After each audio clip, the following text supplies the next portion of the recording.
नमस्कार, बहुत-बहुत स्वागत करते हैं क्लिक टुडे के आज के इस वीडियो में। और इस वीडियो में हम बात करने वाले हैं मुख्यमंत्री कन्या उत्थान योजना को लेकर के।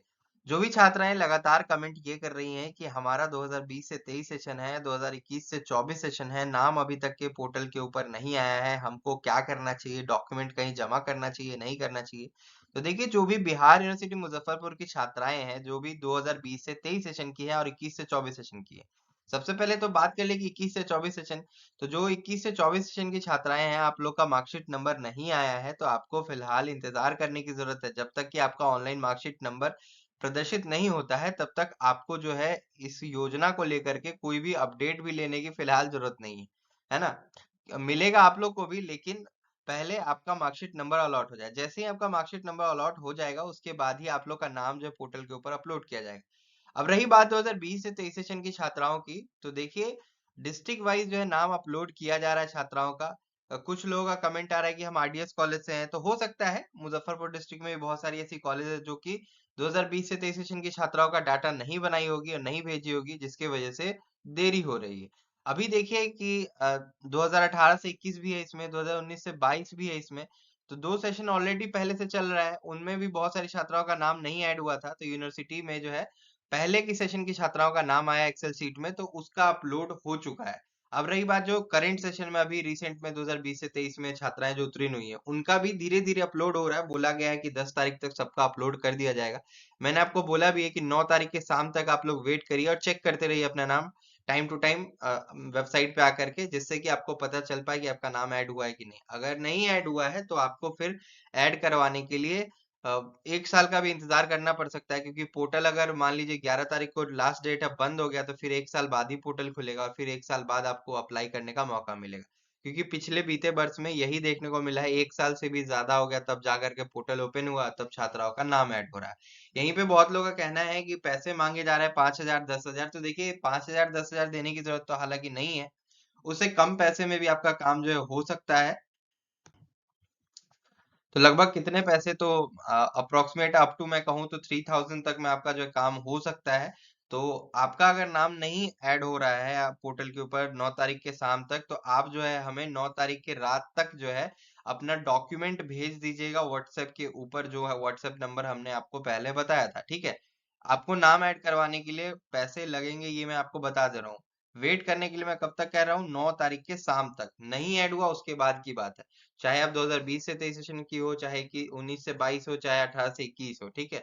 तो उस केस में आपका जो फिर केस सुना जाएगा। अभी मैं आपको वेट करने के लिए बोल रहा हूँ, क्योंकि फालतू का पैसा दे करके भी कोई फायदा नहीं है। मान लीजिए कि आपका ऐड हुआ, उसके बाद जो है धीरे धीरे करके सबका ऐड होना शुरू हो जाएगा, तो फिर पैसा दे करके भी कोई फायदा नहीं है। फिर आप भी पैसा दोगे, हम भी आगे पैसा पहुंचा देंगे, तो फिर दिक्कत होगा।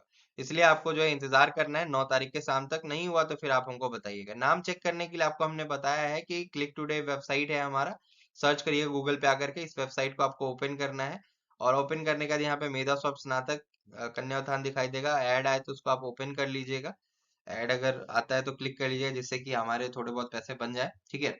और बात तो पैसे की ही चल रही है, फाइनेंस की ही चल रही है। तो आपको यहाँ पे कोई अदर इन्वेस्टमेंट करने की जरूरत नहीं है, लेकिन हाँ, नाम ऐड करवाने के लिए जिनका नाम नहीं ऐड हो रहा है उनके लिए ये इन्वेस्टमेंट ही है, ठीक है? जब तक नाम नहीं ऐड होगा तब तक आपका यहाँ पे कुछ भी नहीं हो सकता है, ठीक है? पहला स्टेप है नाम ऐड करवाना। नाम जिनका होगा पोर्टल के ऊपर, वही छात्राएं रजिस्ट्रेशन कर पाएंगी आगे। रजिस्ट्रेशन करने के बाद जो है आपका क्या होगा कि वेरिफिकेशन में डॉक्यूमेंट जाएगा। वेरिफिकेशन होने के बाद होगा कि आपका आईडी पासवर्ड आपके रजिस्टर्ड मोबाइल नंबर पे आएगा, जो मोबाइल नंबर आप जो रजिस्ट्रेशन के दौरान दीजिएगा। फिर उससे लॉगिन करना होगा। लॉगिन करके आपको फिर आपके मोबाइल नंबर पे एक ओटीपी आएगा, वो ओटीपी एंटर करना है फाइनलाइज करने से पहले, ठीक है?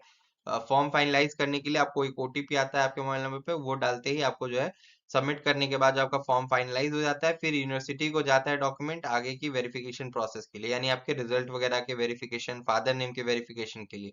और फादर नेम में ऑलवेज ध्यान रखिएगा कि आपने जो फादर नेम जो दिया है यूनिवर्सिटी को या कॉलेज को, वही फादर नेम जो है आपके आवासीय प्रमाण पत्र पे होना चाहिए। अगर नहीं होगा तो आपका खेल खत्म, फिर 1 साल का आपको इंतजार करना पड़ेगा। अगर फॉर्म रिजेक्ट हो गया तो बीच में अगर कहीं पोर्टल खोला तो फिर देखा जाएगा, यही बात है।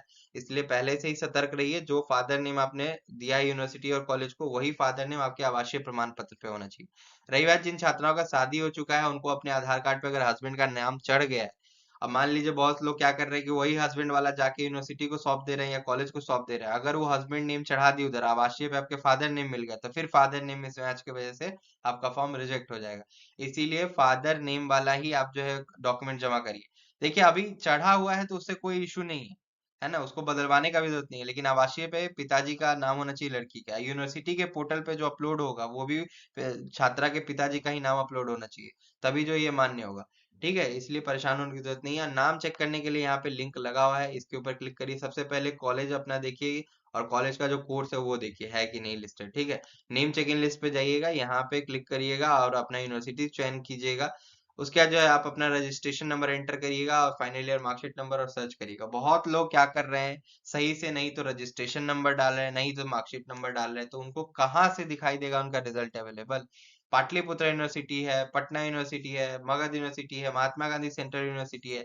इन सभी यूनिवर्सिटीज में मार्कशीट नंबर अलग हो सकते हैं। मैंने कई बार बोला है, मार्कशीट के ऊपर ही आपका मार्कशीट नंबर प्रिंटेड होता है, उसके ऊपर लिखा होता है कि मार्कशीट नंबर ये अगर नहीं होगा तो आपको करना होगा क्या, कि सीरियल नंबर को यहाँ पे आपको डाल करके देखना होगा, सर्च करके देखिएगा। अगर रिजल्ट अवेलेबल दिखा रहा है तो आपको वेट करना है रजिस्ट्रेशन प्रोसेस का।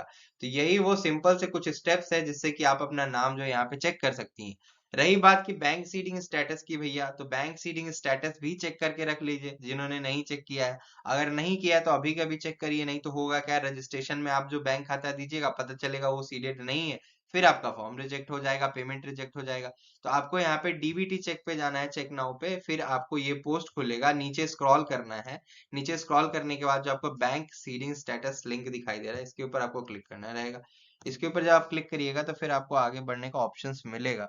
तो यहाँ पे आपको कंज्यूमर का ऑप्शन आएगा। अगर आप फोन से खोल रहे हैं तो थ्री लाइन पे क्लिक करके डेस्कटॉप साइट सेलेक्ट कर लीजिएगा। इसके बाद कंज्यूमर पे क्लिक करिएगा तो भारत आधार सीडिंग का ऑप्शन दिखाई देगा, इसके ऊपर आपको क्लिक करना है। यहाँ पे क्लिक करने के बाद जो है आपको ऑप्शंस आएंगे। सेशन अगर एक्सपायर दिखाई दे तो बैक आ जाइए और फिर दोबारा से कंज्यूमर वाले ऑप्शन पे क्लिक करके भारत आधार सीडिंग पे क्लिक करिएगा। यहाँ पे आपको जो है आधार सीडिंग सर्विस स्टेटस, उसके बाद आधार मैपिंग स्टेटस, तो ये आपको क्लिक करना है और यहाँ पे आपको अपना आधार नंबर एंटर करके कैप्चा कोड एंटर करके चेक स्टेटस पे जाना है। फिर आधार से लिंक मोबाइल नंबर पे ओटीपी जाएगा और फाइनली चेक करिएगा कि आपका कौन सा खाता जो है आधार से सीडेड है। तो ये चेक करना भी उतना ही इंपॉर्टेंट है जितना आपका नाम ऐड करवाना। पहला काम नाम ऐड कराइए, दूसरा काम आधार सीडिंग चेक कराइए, और अगर नहीं है तो फिर आधार जो है अपना सीडेड करवा लीजिए, जो बैंक खाता आप रजिस्ट्रेशन के दौरान देने जा रही हैं। ठीक है, वो एक दिन का काम होता है, वो एक दिन के अंदर हो जाता है। आप बैंक में जाके फॉर्म भरिएगा, जमा करिएगा, एक हफ्ते के अंदर आपका सब कुछ अपडेट हो जाएगा। तो ये ऑप्शंस आपके लिए है। और ये पूरे इंपॉर्टेंट लिंक्स हमने लगा रखे हैं, आप जो व्हाट्सएप चैनल को हमारे ज्वाइन कर लीजिए जिससे कि आपको एक एक अपडेट उधर भी मिलती रहे। तो ये सारे काम करके रख लीजिए और आप लोग जो इधर उधर भटकिए नहीं। अगर परेशानी है तो उसका निवारण होगा कहीं ना कहीं से। ठीक है, हम नहीं करेंगे, कोई और करेगा, तो आपका प्रॉब्लम सॉल्व होगा। बस आपको इधर उधर भागने की जरूरत नहीं है। आप लोग 10 वीडियोस देख रहे हो, कंफ्यूज हो रहे हो, नाम चेक करो नहीं है तो फिर आप नीचे कमेंट करो, बताओ, सेशन भी बताओ अपना कि क्या है। 20 से 23 वालों का हमने कह दिया 9 तारीख तक के शाम तक वेट करें।